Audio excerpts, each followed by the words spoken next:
नमस्ते। आप सभी से अनुरोध है कि कृपया हमारे चैनल को सब्सक्राइब करें, सब्सक्राइबर बटन दबाएं, बेल आइकॉन दबाएं। आपको याद दिला रहा हूँ 21 मार्च 2026 को हमारी दी जयपुर डायलॉग्स कोंकण समिट की, जिसकी की थीम है अनब्रेकिंग इंडिया, यानी भारत का अविखंडन, भारत का सम्मिलन। और उसकी जो सब थीम है वो है नैरेटिव की लड़ाई। जी हाँ, आपको ध्यान होगा कि जयपुर डायलॉग्स का गठन ही इस नैरेटिव की लड़ाई को लड़ने के लिए, उसमें विजय प्राप्त करने के लिए किया गया था। और इसी नैरेटिव की लड़ाई में एक मील का पत्थर बनी है धुरंधर। और अब धुरंधर के प्रति ये सारे षड्यंत्र हो रहे हैं। इस बार जो है वो संगठित रूप से हो रहे हैं, क्योंकि पिछली बार जब धुरंधर आई थी तब उसके बारे में लोगों को पता नहीं था, न उसके विरोधियों को पता था और न ही देखने जाने वालों को कुछ पता था। जब हम धुरंधर देखने गए थे तो वो भी, जिसको कहते हैं कि एक बार जो बोलते हैं ना कि जो पब्लिसिटी, माउथ पब्लिसिटी थी, उसके हिसाब से गए थे।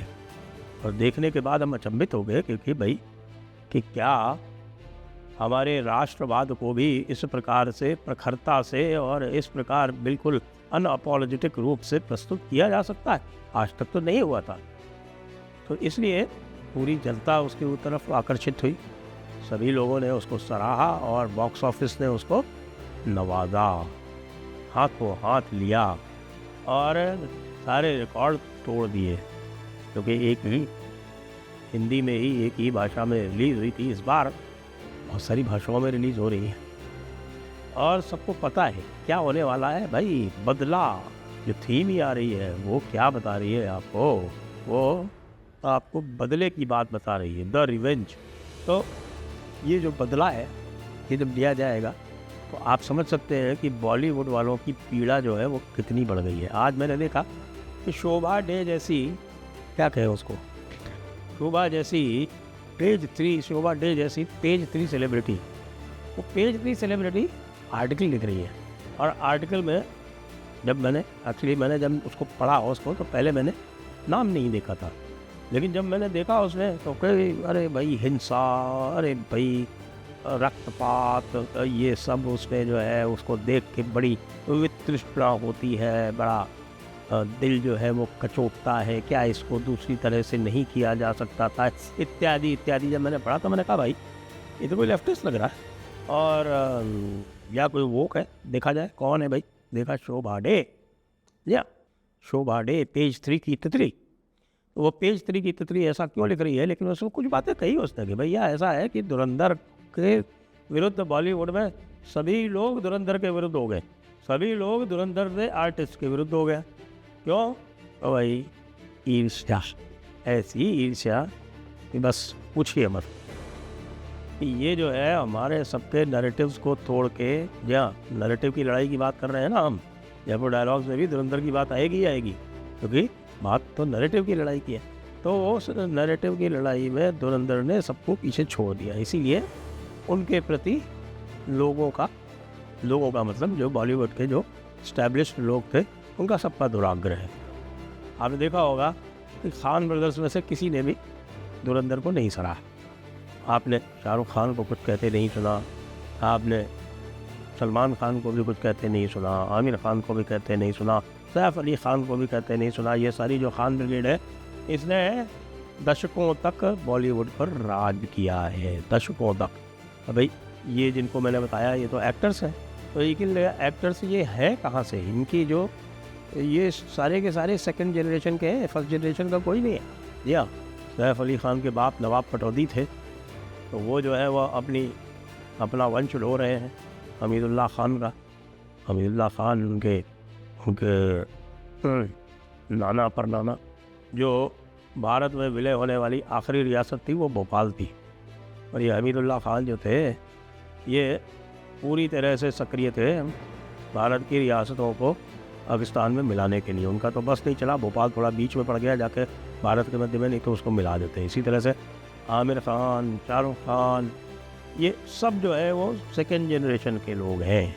तो शाहरुख खान का इंट्रोडक्शन शाहरुख खान के दिलीप कुमार उनके कोई वो लगते थे रिश्ते में। आमिर खान के पिताजी इंडस्ट्री में ही थे, और सलमान खान के पिता तो सलीम खान सब जानते ही हैं, सलीम जावेद वाले सलीम खान। तो पूरी इंडस्ट्री जो है वो इन लोगों की, ख़ास तौर से जो ये स्क्रिप्ट राइटर और गीतकार जो थे ना, वो उनकी ग्रिप में रही है। और अब आदित्य धर ने एक झटके से इसको बाहर निकाल डाला। फेल तो ये बहुत दिनों से हो रहे थे, जब से साउथ की फिल्में आना शुरू हुई थी बाहुबली के बाद से। आप देखें कि बाहुबली के बाद से लगातार साउथ से हिट फिल्में आ रही थी, बॉलीवुड से नहीं आ रही थी, और ये खान बंधुओं की फिल्में लगातार पिट रही थी। और ये इसको कॉरपोरेट फंडिंग करा के ज़बरदस्ती की, जिसको बोलते हैं कि खुद की जेब से पैसा खर्च करा के उसको हिट कराने में, हिट दिखाने में लगे हुए थे, जिससे कि उनकी ब्रांड वैल्यू बनी रहे और उनको कम से कम आमदनी होती रहे कि अगर फिल्म फ्लॉप भी हो जाए तो भाई कम से कम उनकी जो फीस है, जो 100 करोड़ 150 करोड़ वो अपने स्टार के रूप में वसूलते हैं, वो उनको मिलती रहे। ये इनका उपक्रम था।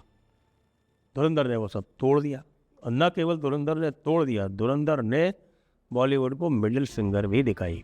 ये रहस्य उद्घाटन भी, ये जो शोभा डे का आर्टिकल है द प्रिंट में, उसमें रहस्य उद्घाटन भी हुआ। उसमें कहा कि भाई एक कोई अवार्ड, एक कोई फिल्म अवार्ड, एक नाम नहीं बताया उन्होंने कि कौन सा फिल्म अवार्ड था, फिल्म फेयर अवार्ड था या कोई और अवार्ड था। आजकल तो बहुत सारा जो अवार्ड्स का भी बड़ा रैकेट चलता रहता है।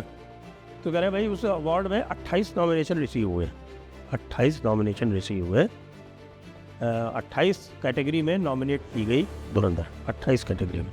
तो कह रहे थे भाई अवार्ड्स का जो पूरा का पूरा ये जो अवार्ड शो है, इनका पूरा का पूरा धंधा दूसरी तरह से चलता है।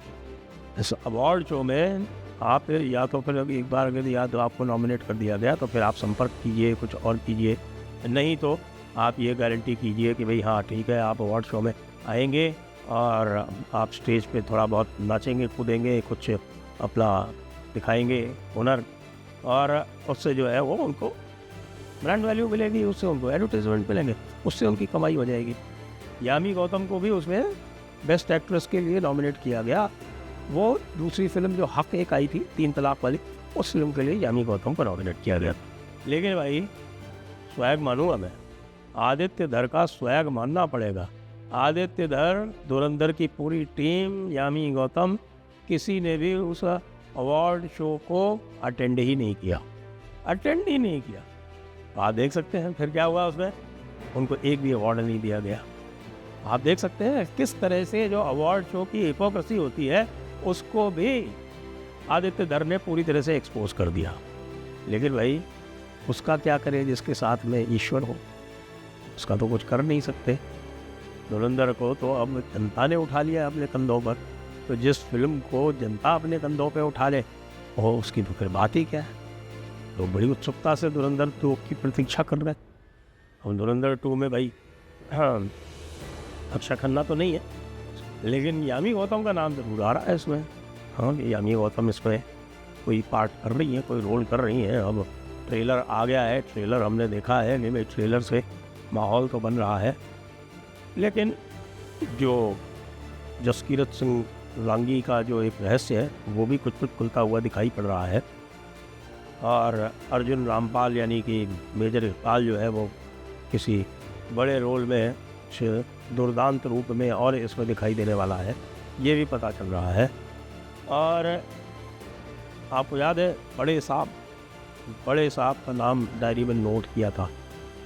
धुरंधर 1 के अंतिम भाग में बड़े साहब का नाम जो है वो, देखिए नाम जो है ये रहमान डकैत का मिटाया था और बड़े साहब को देखा था उसमें। तो अब बड़े साहब का नंबर आने वाला है। अभी तक जितने भी इसके सॉन्ग्स आ रहे हैं या फिर जो ट्रेलर आया है उससे अभी तक ये पता नहीं चलता कि भाई बड़े साहब कौन। लेकिन बड़े साहब हैं तो कोई बहुत बड़े, जिनका मान मर्दन और जिनको जो है एक प्रकार से ज़मीन पर रगड़े जाने का कार्यक्रम ये इस फिल्म में होना है। और मुझे लगता है कि ये इस फिल्म का अत्यंत रोचक एक पात्र होगा, अत्यंत रोचक एक पार्ट भी होगा। तो बॉलीवुड वालों का मेल्टडाउन स्वाभाविक है, लेकिन बॉलीवुड ने अपनी जिसको कहते हैं 21 तोपों की सलामी दे दी धुरंधर को, जब वो साथ में रिलीज़ होने वाली जो टॉक्सिक थी, जिसके बारे में भी बड़े रेव रिव्यूज़ आ रहे हैं, जिसके बारे में भी बड़े एक्सपेक्टेशंस हैं बॉलीवुड में, वो टॉक्सिक को सेम डे रिलीज़ होना था, वो उन्होंने हटा ली और उसको जून में ले गए। यानी उनकी ये उम्मीद है कि भाई जून तक तो ये धुरंधर ही चलेगी। 3 महीने वो एक्सपेक्ट कर रहे हैं, अप्रैल मई जून तक 3 महीने तक धुरंधर का ये कुमार चलेगा। इस पीरियड में कोई अपनी फिल्म रिलीज़ करने की हिम्मत ही नहीं कर पा रहा। इसी से आप समझ सकते हैं कि भाई स्वैग क्या है, स्टाइल क्या है, इम्पैक्ट क्या है धुरंधर 2 का। जय हिंद, जय भारत, वंदे मातरम।